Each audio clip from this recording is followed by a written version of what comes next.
కాకినాడ జిల్లా పిఠాపురం సూర్యరాయ విద్యానంద గ్రంథాలయ ఆవరణలో మన ఊరు మన బాధ్యత స్వచ్ఛంద సేవా సంస్థ, Shri Chakradhara education and welfare society, Shri Purohitika Lalitha Kala Parishat, Sangameshwara సంగీత సమాఖ్య, పీఠికాపుర యోగపీఠం, మహిళా సాధికా సమైక్య సేవా సమితి వారి సంయుక్త నిర్వహణలో స్వామి వివేకానంద వారి జయంతి, సంక్రాంతి సంబరాలు ఘనంగా నిర్వహించారు. ముందుగా స్వామి వివేకానంద జయంతి సందర్భంగా స్వామి వివేకానంద వారి విగ్రహానికి పూలమాలలు వేసి నివాళులు అర్పించారు. అనంతరం సంక్రాంతి సంబరాలలో భాగంగా ఏర్పాటు చేసిన ముగ్గులు పోటీలు, జానపద నృత్యాలు, సంక్రాంతి వేషధారణలు ఆహుతులను ఎంతగానో ఆకట్టుకున్నాయి. అదేవిధంగా సాంప్రదాయ వేషధారణలో భోగి మంటలు వేసి సంక్రాంతి సంబరాలు ఘనంగా నిర్వహించారు. ఈ సందర్భంగా మన ఊరు మన బాధ్యత స్వచ్ఛంద సేవా సంస్థ అధ్యక్షులు Kondepudi Shankarrao, Shri Chakradhara education and welfare society వ్యవస్థాపకులు వెన్నపు చక్రధర్ రావు, బాదం సూర్య ప్రకాష్ రావు మీడియాతో మాట్లాడారు. ఈ కార్యక్రమంలో అల్లవరపు నగేష్, రాయుడు శ్రీనుబాబు, మార్నీడి రంగబాబు, వనున్ వీరబాబు, సత్యప్రియ, విద్యార్థులు, పుర ప్రముఖులు తదితరులు పాల్గొన్నారు. పిఠాపురం పట్టణ ప్రజలకు అలాగే గ్రామ పరిసర ప్రాంత ప్రజలకు కూడా ఈ సూర్యరాయ గ్రంథాలయం తరపున సంక్రాంతి సంబరాలు జరుపుకుంటున్న సందర్భంలో అందరికీ శుభాభినందనలు.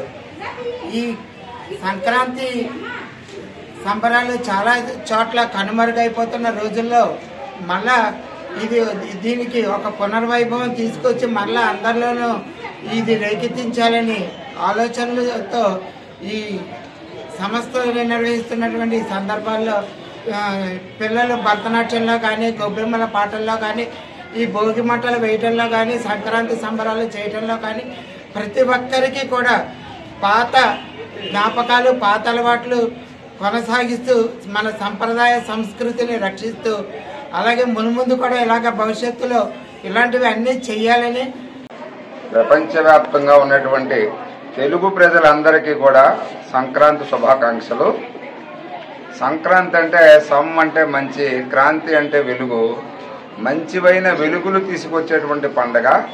ఎందుకంటే మన గ్రామీణ ప్రాంతాల్లో పంటలు పండి ఆ పంటలన్నీ కూడా ఇంటికి వస్తుంతో పాటు ఎక్కడెక్కడో దూరంగా ఉన్నటువంటి బంధువులు, పిల్లలు, అలాగే కొత్త అల్లుళ్ళు అందరూ కూడా ఈరోజు వారి వారి యొక్క సొంత ఊళ్ళకి, సొంత అత్తవారిళ్ళకి వెళ్తారు.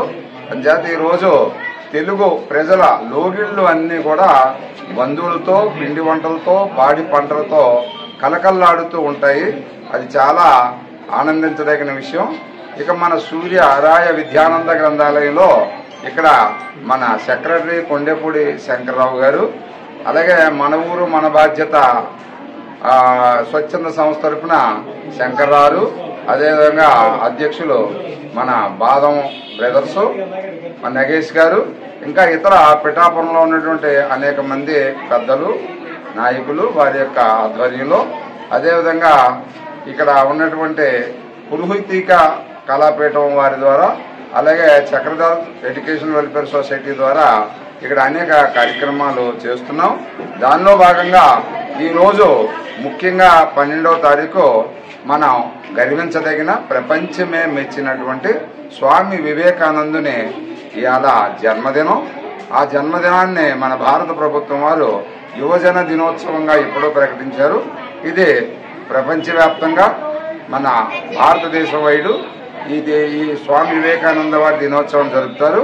ఈరోజు మన ఈ లైబ్రరీ ప్రాంగణంలో స్వామి వివేకానంద వారి యొక్క పుట్టినరోజు జరుపుకున్నాం. అదేవిధంగా భోగి మంట వేసుకున్నాం. అలాగే సంక్రాంతికి ప్రముఖంగా జరిగేటువంటి ముగ్గుల పోటీలు కూడా ఈ ప్రాంగణంలో పెట్టుకుని ఈరోజు అనేకమైనటువంటి కార్యక్రమాలతో ఇవాళ మన లైబ్రరీ ప్రాంగణాన్ని మరింత శోభాయమానంగా చేయడంలో పిఠాపురం ప్రజలు, పాత్రికేయులు, ఇక్కడ విద్యార్థులు, ఉపాధ్యాయులు, రాజకీయ నాయకులు అందరూ కూడా ఎంతగానో సహకరించి ఈ పిఠాపురం ప్రాంత అభివృద్ధికి, పిఠాపురం ప్రాంతలో ఉన్నటువంటి అనేక కార్యక్రమాలకు సహకరిస్తున్న ప్రతి ఒక్కరికి కూడా శుభాకాంక్షలు తెలియజేస్తూ ఈ కార్యక్రమాన్ని రేపు కూడా చక్కగా వారి యొక్క లోగల్లో చక్కగా జరుపుకోవాలని తెలియజేస్తూ అందరికి కూడా సంక్రాంతి శుభాకాంక్షలు. ఈరోజు సంక్రాంతి సంబరాల్లో భాగంగా సూర్యరాయ గ్రంథాలయంలోని ఈరోజు సంక్రాంతి సంబరాలు బాగా నిర్వహించారు. పిఠాపురం యోగా విద్యాపీఠం వారు, అలాగే సూర్యరాయ గ్రంథాలయం వారు, అలాగే చక్రధర విద్యాపీఠం వారు అందరూ కూడా సంయుక్తంగా ఈ కార్యక్రమాన్ని నిర్వహించారు.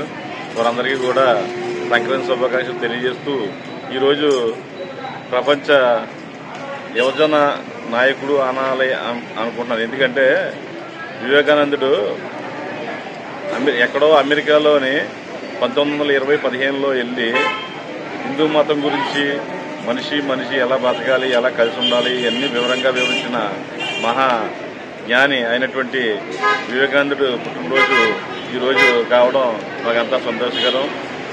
యువతంతా కూడా వివేకానందుడు చెప్పిన మార్గదర్శకాలలో అలాగే పయనించి అందరూ కూడా వృద్ధిగా ఉంటారని, అందరూ ఆయన చెప్పిన బాటలు నడుస్తారని కోరుకుంటూ